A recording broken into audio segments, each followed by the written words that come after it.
सबसे बड़ा सुखी कौन?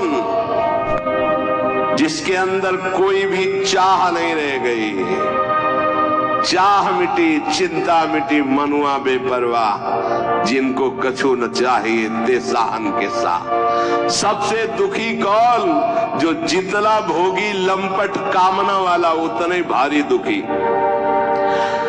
सबसे बड़ा पूज्य कौन? जो भगवत प्राप्त।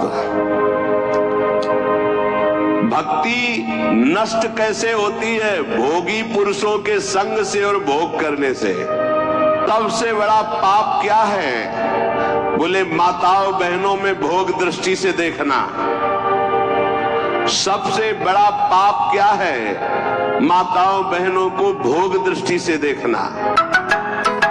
जीते जी मुर्दा कौन माना जाता है? जो पापी है, कामी है, आलसी है, क्रोधी है, वो जीते जी मरा हुआ आदमी है।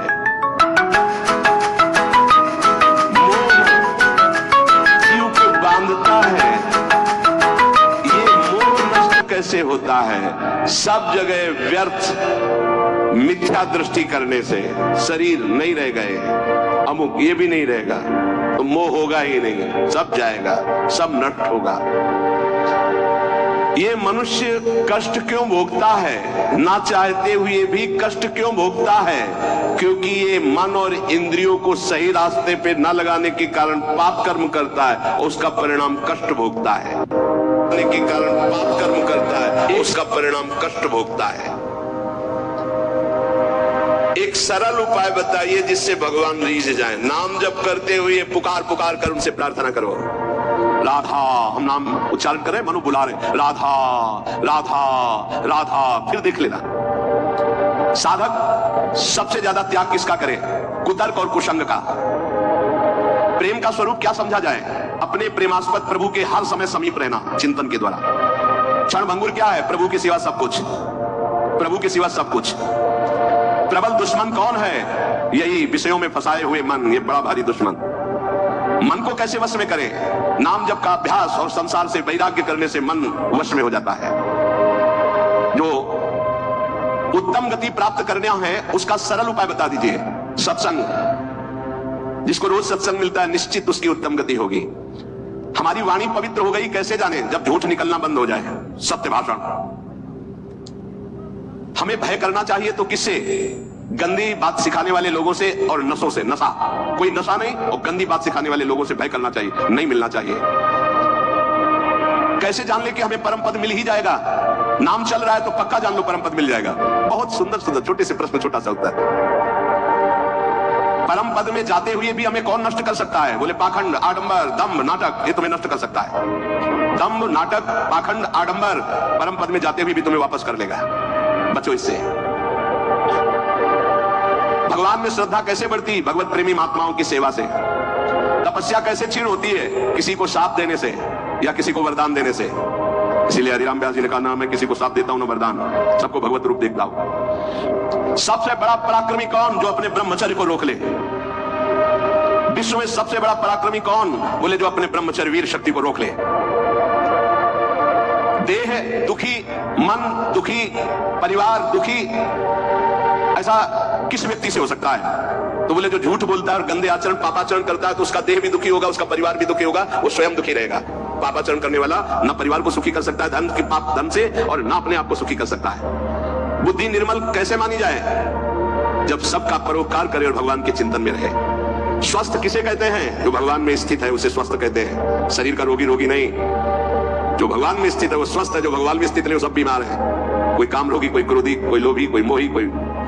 आखिरी प्रश्न, भक्ति का परिणाम क्या है? सर्वत्र भगवान दिखाई देने लगे, ये भक्ति का परिणाम है। उपासक को इन प्रश्नों के उत्तर का मनन करना चाहिए और सावधानी पूर्वक एक एक वर्तमान के मिनट को भगवान में लगाए। पल की पल में क्या हो जाए कुछ पता नहीं तकदीर का, या जब खेल रघुवीर का।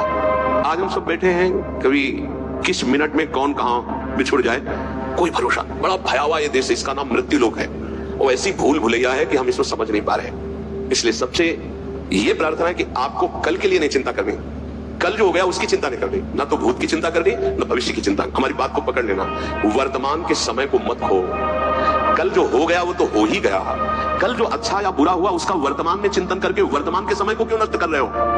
और कल जो होगा उसके लिए हम आज अपना समय नष्ट क्यों कर रहे हैं? हम कल जो होगा उसको संभाल सकते हैं, कल जो हो गया उसको भी संभाल सकते हैं। कैसे? वर्तमान के समय को संभालने से। अभी वर्तमान में हम बोले राधा, ये सेकंड पावन हुआ, फिर राधा। अब ये क्या करेगा? हमारे जो भूत है उनको पवित्र कर देगा। जो बीता हुआ समय गंदा गया, अपवित्र गया, जैसा भी गया, ये उसको पावन कर देगा और भविष्य का नवीन निर्माण होगा और संचित कर्मों को भस्म कर देगा। हमें केवल एक एक मिनट को संभालना, हमें चिंता नहीं करनी। बिल्कुल सुलझा हुआ बात, सुलझा हुआ निर्णय सिद्धांत। जो विवेकी है वो वर्तमान को संभालता है, जो अज्ञानी है वो भूत भविष्य की चिंता में मरता रहता है। कल ऐसा हो गया, क्या करेंगे ऐसा? अरे वो तो समय गया जो हो गया। अब इस पावन समय को उसके चिंतन में क्यों नष्ट कर रहे हो? अब बोलो राधा राधा। आगे जो होना है वो हमारे हरि हैं, हमारे प्रभु हैं, हमें चिंता नहीं करनी, हमें राधा राधा राधा। इस वर्तमान के समय को हम लोग दो प्रकार से नष्ट करते हैं, एक तो भूत की चिंता और एक भविष्य की चिंता। ये घोर माया का ज्ञान है। आप देख लीजिए, हमारी बात को आप तौलिए। बैठे हैं वर्तमान के पावन समय को, कीमती समय को भविष्य के चिंतन में नष्ट कर रहे हैं, भूत के चिंतन में नष्ट कर रहे हैं। नहीं, वर्तमान का केवल भगवत चिंतन, तो तुम्हारा भूत और भविष्य पावन हो जाएगा। और ये जन्म केवल भगवत प्राप्ति के लिए, कभी भी कुछ भी घटना घट सकती है। इन शरीरों को पानी का बुलबुला समझो, बहुत भयावह शरीर है। अभी आपको बुलावे में डाल दिया गया है, इसलिए आपको समझ में नहीं आ रहा। बड़े भाग्यशाली है जिनको इस पास ऐसे पार्षद रख दिए गए जो भूलने नहीं देते, हर समय प्रभु की याद में रखते हैं। क्या? असाध्य रोग, भयानक कष्ट, भयानक विपत्तियां, ये वो पार्षद है जो याद कराते रहते हैं भगवान की। जो मिनट भगवान के चिंतन में गया वही सार्थक, नहीं तो सब व्यर्थ जाएगा। हमारी प्रार्थना है वर्तमान के मिनट को राधा राधा में लगाओ, तुम्हारा जीवन मंगल में हो जाएगा, भूत भी और भविष्य भी मंगल। हमें लगता है भूत भविष्य दोनों न रह जाएं, हम वर्तमान में ही भगवदाकार वृत्ति कर ले, बस खत्म। हमारा ना जन्म होगा, ना हमें नाना प्रकार के कर्म जाल में फंसना पड़ेगा, हम अपने प्रभु के पास पहुंच जाएंगे। हर समय राधा राधा राधा। शेष चर्चा के श्री राधा वल्लभ लाल की।